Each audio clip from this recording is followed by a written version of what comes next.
ஐயனார் துணை அடுத்த வர எபிசோடில் பார்த்தீங்கன்னா சேரனோட குடும்பம் வந்து அவங்களோட குலதெய்வம் கோயிலுக்கு போயிருப்பாங்க. அங்கே வந்து பார்த்திங்க அப்படின்னா கெடா வெட்டு வச்சு ஒரு பூஜை வந்து நடக்கும். அந்த பூஜையை வந்து கண்டிப்பாக பெண்கள் தான் செய்யணும்னு சொல்லிடுவாங்க.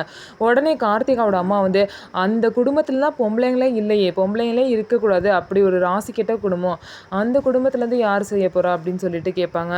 உடனே கார்த்திகா பார்த்தீங்கன்னா ஏன் நான் செய்ய மாட்டேன்னா, நான் இந்த குடும்பத்துக்காக இந்த பூஜையை செய்கிறேன்னு சொல்லிட்டு ஒத்துப்பாங்க. அதுக்கப்புறம் அது என்ன பூஜைன்னு சொல்லிட்டு விசாரிக்கும் போது கோவிலை சுற்றி கையில் வந்து தீசட்டி எடுத்துக்கிட்டு வரணும் அப்படின்னு சொல்லுவாங்க. தீச்சட்டியா? இதெல்லாம் நீங்கள் முன்னாடியே சொல்லவே இல்லை, பூஜைன்னு மட்டும் தானே சொன்னீங்க, இப்போ என்ன தீச்சட்டிலாம் தூக்கணும்னு சொல்கிறீங்க? அப்படி ஒரு பரிகாரத்தெல்லாம் என்னால் செய்ய முடியாது, என் கையெல்லாம் வெந்து போயிடும், என்னால் அதெல்லாம் தாங்க முடியாதுன்னு சொல்லிட்டு நிலா சொல்லவும் உடனே பார்த்தீங்கன்னா சோழன் சேரன் எல்லாமே நீயே அதை செய்கிறேன்னு சொன்னாலும் நாங்கள் விட மாட்டோம்ப்பா, அப்படி வந்து நீ காயப்பட்டு தான் அந்த பூஜை செய்யணும் அப்படின்னா அப்படி ஒன்றும் இந்த குடும்பம் நல்லா இருக்க வேணாம் அப்படின்னு சொல்லிட்டு அவங்க எல்லாரும் சொல்கிறாங்க.